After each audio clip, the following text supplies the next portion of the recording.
Welcome to the Real Estate Espresso Podcast, your morning shot of what's new in the world of real estate investing. I'm your host, Victor Menasce. This is the weekend edition where we interview notable people from the world of real estate investing. Today is no exception. We have a great guest all the way from Nashville, Tennessee. Welcome to the show, my good friend, Paul Kazanofski. Hey, good to be here, Victor. It's good. We're in 2023. Look at us now, huh, buddy? How long have I known you for now? Quite some time. We've met many years, like we met like ago, 2010. So this was what, 13 years? 13 years, yeah. Been a long journey. It has. It has. Now, you've been a past guest on the show, but for the folks who haven't met you before, maybe give a brief bit of your backstory and how you got to this point in your journey. Yeah, I'm Canadian. I'm from Montreal. I grew up in Montreal and Point St. Charles. Not the best place to grow up in when I was a kid, and single mom, but always had dreams to do well in life. I stayed away from like the bad parts of being in a bad neighborhood and got into boxing and stuff. And because of boxing, I ended up going to California and signed a pro contract. From there, boxing wasn't paying the bills. And I met a long lost aunt and uncle from my father's side, which I didn't grow up with my dad. So I didn't know them, but they lived out in California. And lo and behold, they were from the former Yugoslavia, which was a communist country. My mom was from there. My dad was from there. And I found just regular people doing real estate. And I thought growing up in my neighborhood, you had to be an actor or an athlete or some kind of like something that gets you out of like a bad part of town. And I just met them and I saw them doing real estate, and my uncle and aunt became my mentors. And then I jumped into real estate full time and I started doing single family homes. And then I started doing multi, and then I started building and then chopping up farms and selling them off to other builders and building alongside with them. And now I reside in Nashville, Tennessee, and, I love it here. I stayed in California for quite some time and then moved to Las Vegas, started building custom homes there. And then in the downturn, and we felt that downturn a lot quicker than most people. We felt that downturn in 2007 because Las Vegas was the fastest growing city, but also Nevada as a state and Reno and everything was blowing up because of the casinos blowing up there. So I saw the downturn in 2007 and I moved to Nashville, and I took all the things that I learned in building custom homes and I started flipping homes here in Nashville. So it was between two places. I did my research. I came down to two cities. It was Austin or Nashville. I picked Nashville because I felt it was just better for family and stuff. So that's how I ended up coming here, and I haven't left, and I'm not leaving anytime soon. Well, and I've seen your projects in Nashville, and you do a very high volume of work, and you do spectacular work. Thank you, buddy. Obviously, the last 24 months have been, if you had a pulse and you can breathe and you know which end of a hammer to pick up, you can make money in real estate. True. Because the rising tide lifts all boats. Clearly, the market conditions have changed. How has that forced you to pivot? What have you had to do differently? Because it's happened really in a few short months here.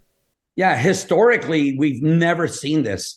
My uncle, which I mentioned was my mentor, he started buying in 1968. So he has 54 years under his belt. And he's seen the ebb and flows of real estate being up and down, or even just a regular real estate market. But even on the onset of COVID, when COVID hit, there was a little scarcity there. And then all of a sudden, everybody was overpaying for things. And we had to pivot at that point, knowing that, listen, it's harder to get deals. So we had to put in sometimes 100, 200 offers to get the right deal to do, whether it was a multifamily or just even a single family. Now, what's happening, because historically we've never seen a rise in the interest rate, where we're at 6.5, where we were down at 3%. What's happening is people are not dropping their price fast enough. The interest rate's high, and we're having problems selling properties because you can rent for cheaper than you could own now. So I think that's what's happening. And our pivot is where instead of doing, like during COVID and prior to COVID, even in 2019, 18, and 17, we were doing those big luxury homes, $1.5 million, $2 million, sometimes even $3 million. Right now, that is seized up. So we're really going back to basics where we're doing projects under $500,000. Our pivot was where we want to be, where more people can afford to buy. During the pandemic, you could put a $2 million house on the market, a nice 5, 6, 7,000 square foot house, and you get multiple offers. Right now, that's not happening. So we had to get out of that. And we also pivoted on some of our homes that we were building. Instead of building 3,500, 4,000 square foot custom or semi-custom homes, we're doing more entry-level $1,600, $1,700, $1,800 homes that we could sell for $350,000 to $399,000 or somewhere thereof. So that's the pivots that we had to make. And it's working, but it is tough. And I believe this year is going to be a tough year for a lot of people in real estate, quite honestly. There's no question about it. There's no question about it. And one of the biggest costs for anyone who's in the business of selling a finished product, that hold cost on the back end when you've got a finished home that isn't selling and it's just sitting there on the market for 60, 90, 120 days has got to be painful. How do you make sure you've got enough reserves? How do you make sure that you're not going to run out of extensions on those construction loans and all the rest?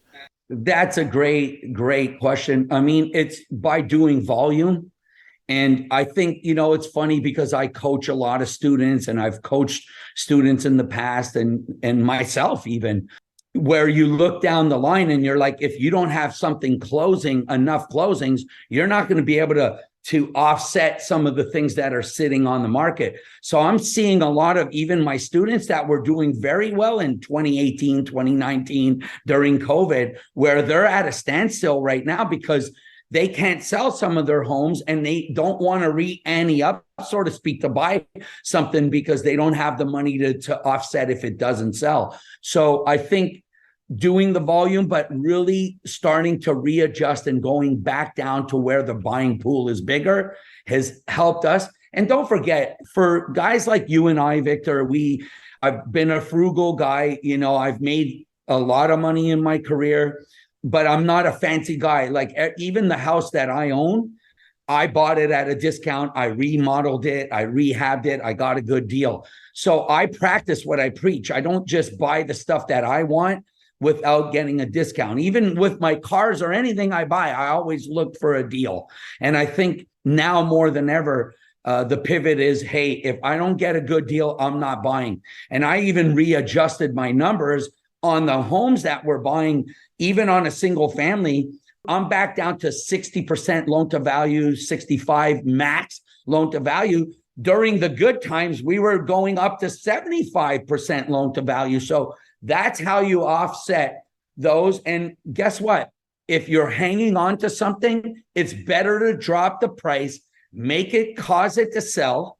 And that's what I do. If I don't sell something in less than, let's say, 60 days, I'll even sometimes push or even take a small loss, but just get it off the books, because while you're holding on to them, it just kills your bottom line. It kills your cash flow, and cash flow kills businesses. And that's why sometimes it's better off to just cut free from one of them, lick your wounds, move on. And that's why I always preach, buy them right.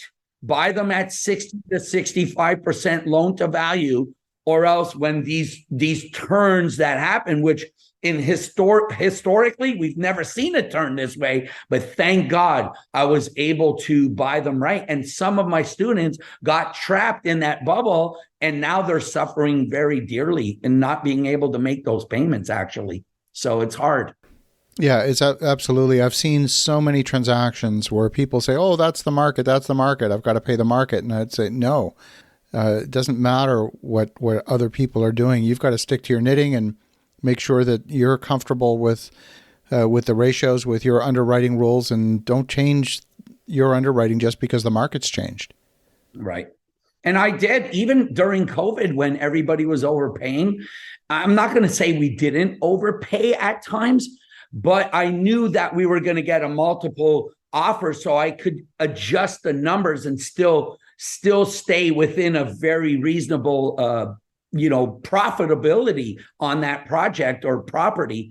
But now it's like I am not moving. I'm back to 2008, 9, 10, when, back when nobody was buying, and I'm very diligent. I check everything twice. I don't just jump into a deal. And I advise anybody listening to us right now, if you're in this industry or wanting to be in it, you have to really be stringent on your numbers. And your numbers, like if somebody doesn't want to do it for your numbers, next, go to the next person that does. There's always somebody that needs to sell, whether it's a multifamily or single family or a piece of land.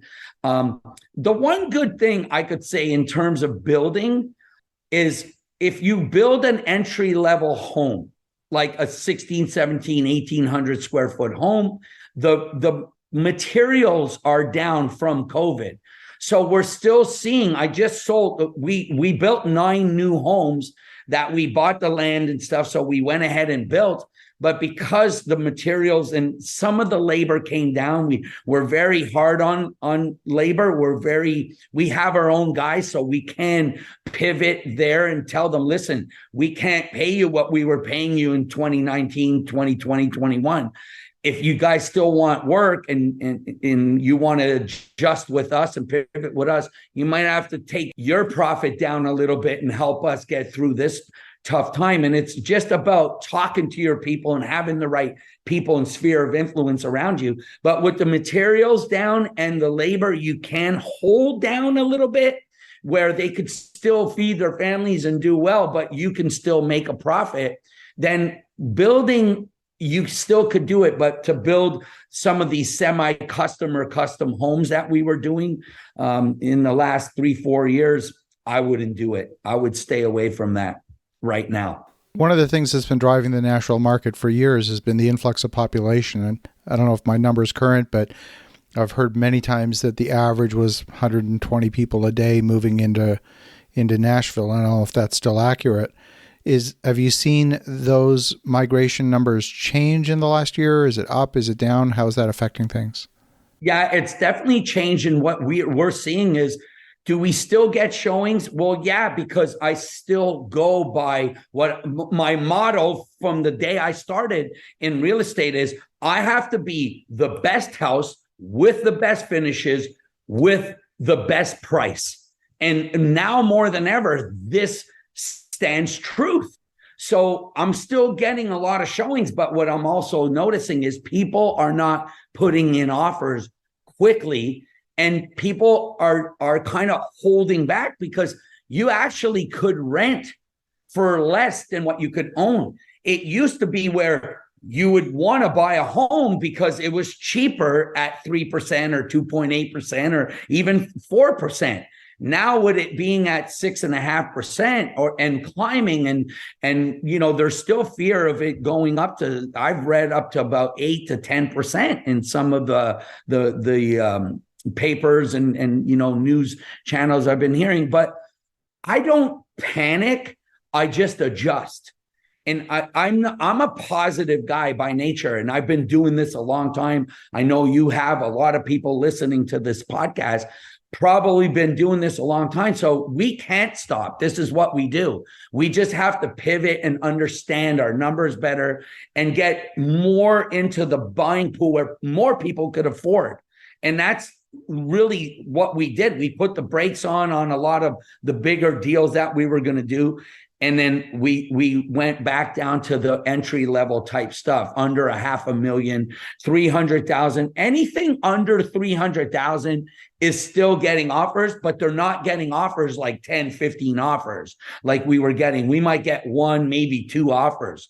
So these are the type of things that I love to share with people because I'm in it. I have 23 projects on the market right now, and a lot of them are not getting offers. We do get showings because we're the best priced house for the nicest house in good areas, usually we buy location, location, location, but we're not seeing that the person that's buying to be quick with the offer.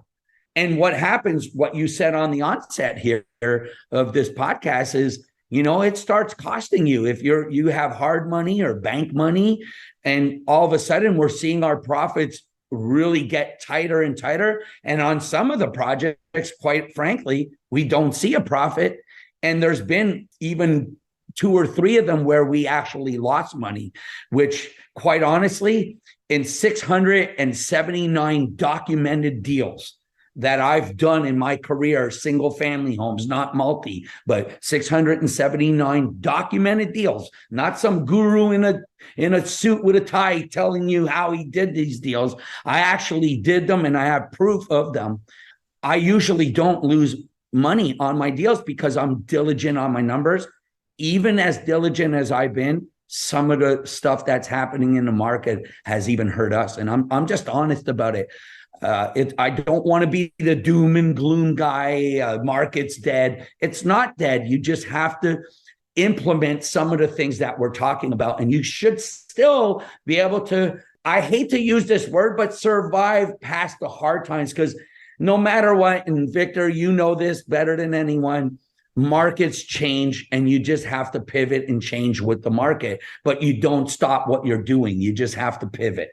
Yeah, absolutely. Well, Paul, it's been great catching up with you. If folks want to connect, if they want to learn more, what's the best way? Actually, you're not going to believe this. I just got off of social media. I was on Instagram and Facebook and all of those things. I'm on WhatsApp. People could reach out to me and stuff like that. In the recent couple of months, 2-3 months, I just wanted to really concentrate on my business.